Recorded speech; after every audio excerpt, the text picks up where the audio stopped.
नमस्कार, मैं विमलेंदु चैतन्य और आप देख रहे हैं अब तक बिहार। चैतन्य कम्युनिकेशंस के समाचार प्रभाग में आपका स्वागत है। आइए चलते हैं आज की पहली खबर की ओर। नमस्कार, आप देख रहे हैं अब तक बिहार। आज मगध सम्राट चंद्रगुप्त की जयंती है।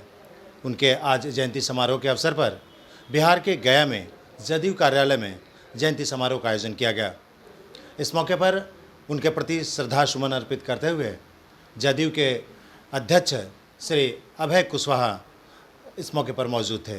अभय जी, सम्राट अशोक चक्रवर्ती रहे हैं और पूरे मगध उस ज़माने में पूरा हिंदुस्तान या और भी हिंदुस्तान से बाहर का भी सरहदी इलाका हुआ करता था, जिस पे चंद्रगुप्त मौर्य का ये था, वर्चस्व था।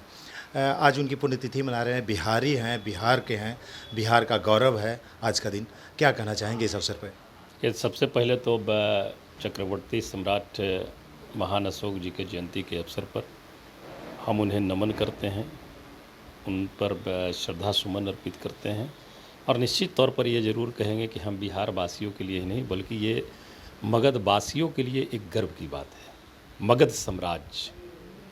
मगध साम्राज्य भारत का इतिहास रहा है और निश्चित तौर पर आप जैसा कि बता रहे थे कि मगध साम्राज्य की राजधानी जो अभी पटना कहलाती है वो पाटलिपुत्रा हुआ करती थी। और हम लोग ऐसे भी अनेकों फोरम पर हम लोग मांग भी किए हैं कभी कभी कि पटना को पाटलिपुत्रा के नाम से जाना जाए। महान सम्राट अशोक जी की राजधानी रही है, इसलिए पाटलिपुत्रा के नाम से ही पटना को अभी भी किया जाए। हम लोग की ये मांग भी रहती है और आने वाले समय में हम लोग तो निश्चित तौर पर ये कहेंगे कि निश्चित तौर पर आने वाले समय में माननीय नेता नीतीश कुमार जी इस पर गहन विचार करेंगे। जैसा कि आप देख रहे होंगे बापू सभागार आपने देखा, उसी के बगल में सम्राट अशोक कन्वेंशन सेंटर जो निर्माण हुआ पटना में, ये सब सम्राट अशोक जी का जो किया हुआ जो कार्य है और जिस तरह से उनका मतलब इस छोर से लेकर उस छोर तक कह सकते हैं पाकिस्तान वगैरह हो, कई को देश का साम्राज्य रहा। इन पर युद्ध लड़ करके इन्होंने जीता और जीत के बाद इनका हृदय परिवर्तन होता है और हृदय परिवर्तन होता है और वो युद्ध को छोड़ करके वो शांति के रास्ते पे आते हैं और सबसे पहले उन्होंने बौद्ध धर्म को अपनाते हैं और बौद्ध धर्म का विश्व स्तर पर ये प्रचारक, सबसे बड़े प्रचारक अगर बौद्ध धर्म के कोई हैं तो वो महान सम्राट चक्रवर्ती सम्राट अशोक। तो ये निश्चित तौर पर दर्शाता है कि जो इनका किया गया कार्य है और जो इनकी नीति और सिद्धांत है, ये कहते थे इनका जो शिलालेख वगैरह जो लिखने का कई को जगह पे अनेकों जगह पे मिलते हैं। आपको पाकिस्तान में भी मिल जाएगा और भी कहीं कई राज्यों में मिल जाता है। हमारे बराबर जो पहाड़ है, गुफाएं जो बनी हैं उसमें भी 3-4 लेख लिखा था। इनका सबसे बड़ा चीज़ था कि कोई भी जनता की आवाज़ और जो शासक है उन तक संवाद हमेशा हो और संवाद कैसे सरलता के साथ पहुँचे, इसका वो उपाय करना चाहते थे और उन्होंने उपाय किया था। और यही कारण था कि जो भी रहे, चाहे वो माता पिता हो, वयोवृद्ध हो, शिक्षक हो, बुद्धिजीवी हो, वैसे लोगों का, चाहे कोई काम करने वाला व्यक्ति हो, मजदूर हो, सबको सम्मान भाव और अधिकार मिले, ये उनकी चिंता थी। जिस तरह से वो चिंतित रहते थे कि हमारे बेटे बेटियां बहुत अच्छे तरह से रहें, उसी तरह से हमारे जो देश के जो लोग हैं, देश के भी बच्चे बच्चियां हैं, वो भी हमारे ही बच्चे बच्चियों की तरह सम्मान के साथ, हर एक सुविधा के साथ अपना जीवन यापन करें। ये महान सम्राट अशोक जी की विचारधारा थी। अभय जी, सबसे पहले तो ये कि बिहार की राजनीति सबसे समृद्ध रही है। बिहार केंद्र रहा है, देश की राजनीति का भी केंद्र रहा है। जब भी परिवर्तन की शुरुआत हुई है तो बिहार से ही शुरू हुई है। तो ऐसे परिप्रेक्ष्य में देखा जाए तो राजनीतिक दृष्टिकोण से भी बिहार काफ़ी समृद्ध रहा है। लेकिन जो वर्तमान परिप्रेक्ष्य है, वर्तमान राजनीतिक परिदृश्य है, ऐसे परिदृश्य में कैसे देखते हैं सम्राट अशोक को? अपने बिहार के लिए अगर आत्मसात करने की बात आए तो किस नज़रिए से देखा जाए?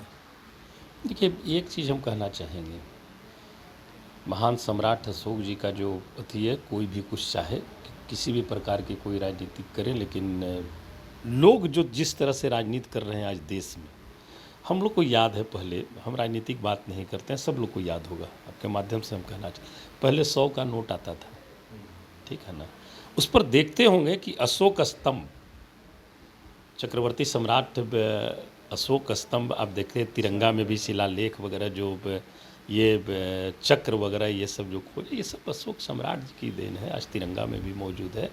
और आप देखते होंगे 100 का जब नोट आता था पहले, उसमें अगर हम लोग पहले देखते थे तो दोनों साइड में अशोक स्तंभ का चिन्ह रहता था। आज धीरे धीरे उसको धीरे धीरे आज माननीय प्रधानमंत्री जी पार्लियामेंट में बहुत बड़ा ये अशोक स्तंभ उन्होंने स्थापित करने का काम किया, वो बधाई के पात्र हैं। लेकिन पार्लियामेंट पर आपने जो लगाया, उसे देखने के लिए देश की जनता कितना जाती है। देश की जनता, देश की जनता के हर एक हाथों में रहता था 100 का नोट। अशोक स्तंभ को धीरे धीरे कर करके इन्होंने छोटा करना प्रारंभ किया। राजनीति वैसे नहीं होती है, आप कहते कुछ हैं करते कुछ हैं। आप देखिए हमारे नेता नीतीश कुमार जी बिहार में जब से सत्ता में आए और जब सम्राट अशोक जी की बातें आई, तो आज हमारे के यहाँ चक्रवर्ती सम्राट अशोक जी के नाम पर कई को योजनाएं चल रही है। आप नगर विकास विभाग में देखिएगा, हर एक जगह पर जिले में, चाहे नगर निगम हो, नगर पंचायत हो, नगर परिषद हो, अशोक सम्राट भवन का निर्माण कराया जा रहा है हर एक जगह पे। आप बताएं कि पटना में सम्राट अशोक कन्वेंशन सेंटर का निर्माण नामाकरण हुआ। तो इस तरह से, और सम्राट अशोक जी के जयंती के अवसर पर अगर कोई पहला राज्य है जिसने छुट्टी का अथी किया, वो आपका बिहार है। तो ये तमाम चीज़ करने से होती है, और जो उनकी विचारधारा और सोच है, उन्होंने विश्व पे राज किया। आज भी हमारा देश ऐसा है, निश्चित तौर पर उस रूप से परिपूर्ण है, हर एक गुण से हमारा देश परिपूर्ण है कि आज भी हम विश्व के नंबर 1 देशों में गिने जा सकते हैं। लेकिन यहाँ राजनीतिक देख लीजिए, 2-4 लोग 5 लोग बैठ करके पूरे देश की काया कुंडली लिखते हैं और तरह तरह के भ्रम जाल पैदा कर करके लोगों को आपस में लड़ाने का, मिटाने का, जाति धर्म का भेदभाव कर करके। तो इस तरह से आपका देश विश्व का नंबर 1 देश नहीं बन सकता है। आप जब तक के भाईचारे की बात नहीं करोगे, आप जब तक एकता और एक सूत्र में बंध करके अगर काम नहीं करेंगे, तब तक कि हमारा देश विश्व के नंबर 1 पर नहीं जा सकता है। इसके लिए हम लोगों को सोचने की ज़रूरत है।